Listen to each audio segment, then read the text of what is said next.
Blog Talk Radio. Greetings and welcome to the Sales Sense Reality Talk Show with your host, Mike Krause. Mike has sold over $100 million in sales and offers Fortune 500 strategies, tactics, and tools to sales professionals and business leaders. He created this show with one thing in mind, for sales professionals to share their secrets with each other. Join us every Wednesday at 12 to 12:30 Eastern Time, or sign up for updates on Mike's mailing list at salessensesolutions.com. Mike appreciates you listening and wishes you good luck on your next sales call. Hello, this is Mike Krause. We will reschedule the call with Mind Training Group with Jared Kelner, and I will send out a notice on that. Thank you and good luck. Bye now.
Well, good afternoon. This is Mike Krause with the Sales Sense Reality Talk Show. I'm really excited to talk to Jared Kelner from the Infant Mind Training Group. Jared, how are you this afternoon? Doing well, Mike. How are you doing today? Oh, good. Thanks for asking. I appreciate it. Well, why don't you tell the listeners a little bit more about your book and what you're all about there at Infinite Mind Training Group. As we all know, the mind is the most powerful tool we all have to use, and I'm fascinated to learn more about you and your business. Hey, thank you. Appreciate it. Definitely appreciate the opportunity. So thank you for that. Well, my name is Jared Kelner, and a number of years ago, I started a consulting company called the Infinite Mind Training Group, focused on teaching memory improvement training techniques to corporations and sales teams in order to help them ultimately drive towards better customer relations and improved sales. And over the course of delivering seminars like that, a lot of topics that had been requested for customization came out. I found a trend and a theme of a continued request for information on how to remember all of the different techniques and tools and tips around negotiating. And as a salesman myself, and having a lot of experience in negotiations, I thought, what a great opportunity to take some time to put my thoughts down on paper and try to write a book about negotiations. And I did. And so, the name of the book that we're talking about today that I published is called The Chamberlain Negotiation Principles. And then it's a mouthful of a subtitle, A Tale of 5 Must-Know Negotiation Tenets and the Insight Behind the Principles to Help You Succeed. Wow, that's impressive. Now, I'm in the end of writing a book, and it's a lot harder than one might think. The book is only 4 letters, B-O-O-K, but there's many miles in research and structure and things like that. What did you find through your research, and what can the listeners learn from when they purchase your book? So what I experienced over the years of taking negotiation training courses and obviously reading as many negotiation books as possible, I found that the ones that connected the most to me were the ones, and the portions of the books that connected the most to me were the ones that were the principles were told through stories, real stories. And, when it was just factual techniques and it was more a nonfiction driven book, I didn't walk away with a fundamental understanding of the tips, techniques, and tools. So I also started reading a few books from Patrick Lencioni. They're fable books. These are principles that are taught through stories. And what I attempted to do in my book is teach 5 foundation negotiation principles through a story. But I also wanted to make sure that people left with a fundamental understanding of the principles, a solid grasp of them. And one of the things that differentiates my book from other business fable books is that I offer both the fable and also the nonfiction in-depth analysis of those principles. So what I do is I tell a nice, touching story, and then once a negotiation principle is expressed and experienced by the characters in the story, I tap on the brakes and I do a nonfiction analysis chapter about that principle, not just rehashing the information that was shared in the story, but doing an expansion and a deeper dive into the principle. That way you get the best of both worlds. You get a compelling page-turning story, and you learn about the principles that way, but you also get fundamental business insight as well through the nonfiction chapters. Excellent. Well, as we all know, negotiation, it always comes down to price and value and the merger and kind of asking for that check, and it usually obviously comes down to money and resources and timing. It's very complicated. What are some things that you can share with the listeners that are do's and don'ts or tips and tricks if they were to, when they purchase your book, what are some things that they can learn that maybe out there we all make those mistakes? So kind of the pitfalls of negotiation. Yeah, sure. There are thousands of principles, and you could probably spend your entire life and career studying and practicing and honing this skill. And obviously, you can't put everything into a single resource. So what I did was, I looked back into my sales experience and my career and tried to grab the 5 foundation principles when I was first starting out, where I stumbled, and I learned from my mistakes, which is, critical, is to fall down, get back up, and learn from those mistakes. So, what I tried to do is pull from personal experience and put together 5 principles in my book that I felt were the foundations of any good salesperson. If they had a firm understanding of the principles here, they were off to a good start, and from there they can really expand their knowledge. What I tried to do in the book was make the principles into sound bites so that they were easy for the reader to walk away and remember them. Sometimes you get principles that, in theory you understand, but you can't even remember them after you close the book. So true. Yeah. So should I share a few of the principles that I have in the book? Absolutely. I want to learn more because I'm always honing my skills, and I'm learning with you. So, and negotiation, I'm always fascinated by because there's so many strategies. Just like you said, you could spend the rest of your life and spend thousands of dollars, too, in these 1 or 2 day seminars, and for you to package a resource that a salesperson can have on their person at all times is just an incredible, powerful tool. So please do share some of the stories. Great, thanks.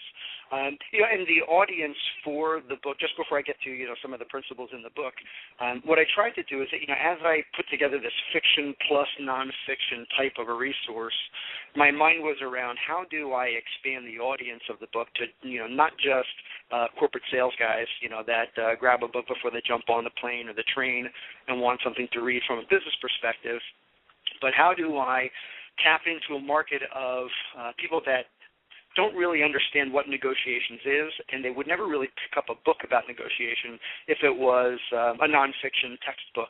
So I really tried to broaden the audience by building the premise of the book mostly around the fable that draws you in and is the heart and the heartbeat of the storyline that helps keep the pages turning.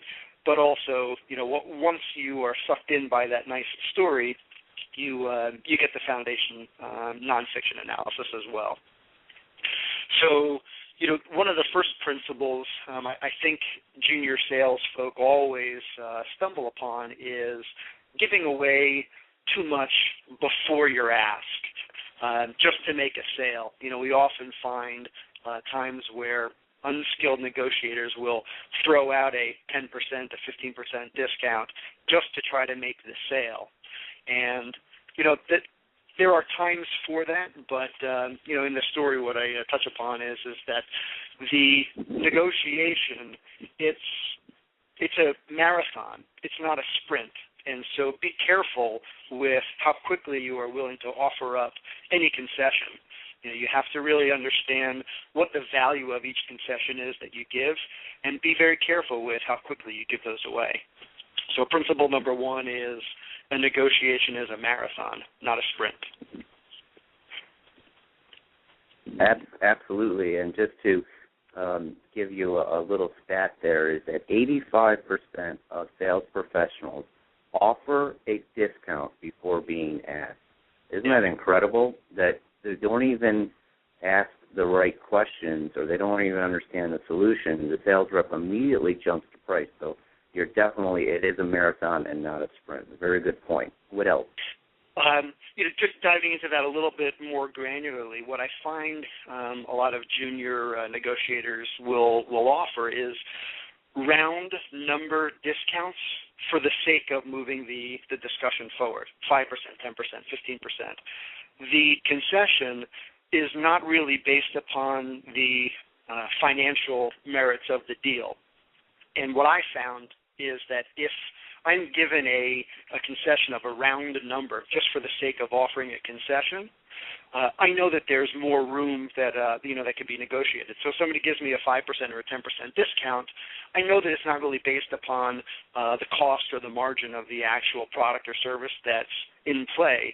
And so it's very easy for me to assume that another round number concession is right around the corner. So in the deep dive analysis there, what I try to say is, instead of offering a round number concession, 5%, 10%, really do the analysis of what you're able to offer as one of your financial concessions and base it upon the true merits, the financial merits of the deal. Because if you're just throwing out a standard 10% discount, well, there's really nothing to it other than, hey, it's a goodwill gesture, and certainly the buyer's going to ask for another goodwill gesture, of equal kind. Absolutely. I like that. So maybe instead offer a 2.5% or a 2.2% discount, and it looks to the buyer that, you've done the best you can versus 5 or 10. And you also bring up a very good point that statistically I always find is if I am on the other side buying a product and someone says, yeah, I can give you 10% off, I'm like, well, if they threw it away so easily, I can probably get 20. Just like you mentioned, I could probably get 20, 30%. It's incredible. So, very good tip. Yep, and you should ask. You should ask for it, because if they're willing to give that round number concession away just to move it along, who knows? Maybe they're willing to do it again and again and again. One of the other principles, I think this principle that I'll talk about now is probably the one that I like the best out of the 5. I come from an acting background. Back in my day, I used to be in theater and do that. And so the principle that I wrote here is called Know Who's Cast in the Play. This talks all about the importance of knowing who you're negotiating with, knowing what their authority level is, what their approval level is. Now, I think it's totally fine to negotiate with people that don't have the power to make a decision. You just have to know that ahead of time, and you have to know to be very careful with giving anything away. Because if you make concessions to somebody who's not in control, that does not have the authority to sign the order, when that authority figure arrives, you definitely will be giving away additional points or discounts or services. So understanding, your role in the negotiation and their role in the negotiation is critical to your success. Absolutely. Defining the people and the roles and responsibilities early in the sales process. In fact, I just met with a salesperson the other day, and he says, I'm having difficulty defining people in the beginning, and then at the end of my process and proposal, they want an additional discount because just like you said, and the CEO or VP or whoever is above them always says in the boardroom, well, see if you can get a lower price. It's almost like a standard closing out of a board meeting. Well, see if you can get a lower price. Yep. And then they run back, and then you got to do it again. That's a great. I like that. It's a great tip. Yeah, and oftentimes people are afraid to ask the very simple question: do you have the authority to sign the order? They feel that it's controversial to bring something like that up. And so I talk a little bit about, how to soften that a little bit. Maybe you ask them, instead of, hey, are you the guy? You're the one that's going to be cutting me the check. Ask them, is there anybody else in the organization that has to review what we agree upon in order for us to proceed? And then even if they say no, even if they claim to have full authority to sign and close the deal, you never know. Even after the order's closed, you never know. So, just be very careful with understanding who's cast in the play. Absolutely, Jared. That's such a great point. I've always used, because it is such a sensitive issue, you bring up that and fear a little bit from the sales rep side, and you don't want to offend the person if you know that they're down a little bit on the organizational chart. I've always said, walk me through an average buying cycle here. How does it work?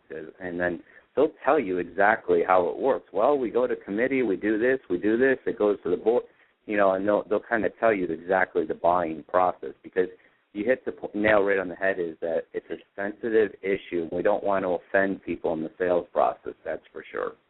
Right. Should I talk a little bit about the fable portion of the book? Yes, please. Okay, so, as I mentioned before, what I tried to do was teach the negotiation principles through this touching story and then do those deep dive analysis chapters so you get the best of both worlds. And I wrote it in such a way with people like me in mind where, I'm at the airport, stop at the bookstore, grab a book and, read a few chapters, before we take off, or a little bit, on train or in between meetings, just throw it in the briefcase. So, short chapters, very easy read.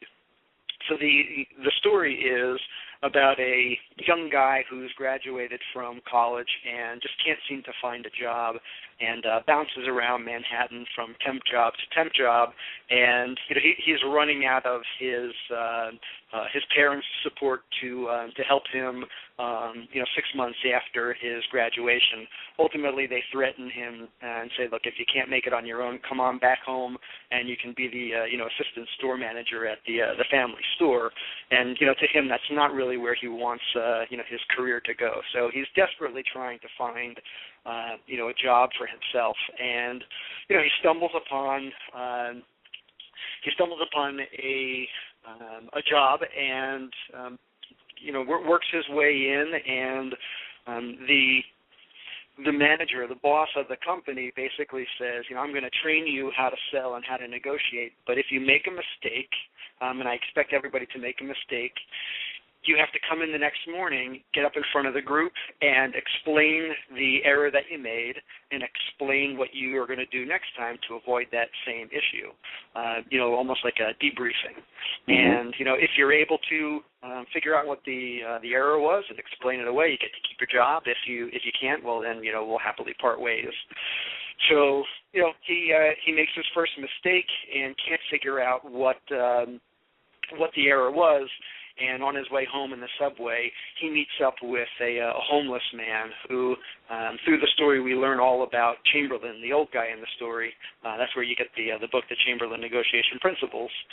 We learn all about his past and his business experience. And this homeless man becomes the mentor through which young Richard, really understands negotiations and thrives and succeeds at his business. So he develops a very touching mentor-mentee relationship with the old guy, and it really propels the storyline along. And what I tried to do is not just teach the negotiation principles about the mistakes that Richard makes in the sales call in the actual business, but he also learned some negotiation principles outside of the sales room, on the streets of New York as he's walking around with Chamberlain. He learns some of the principles there as well. Excellent. Yeah, so what I try to do is I want readers as they're reading the book to have a few different reactions. The seasoned sales veteran will probably say, I know the mistake that he made. This is the error, and this is what he needs to do to correct it.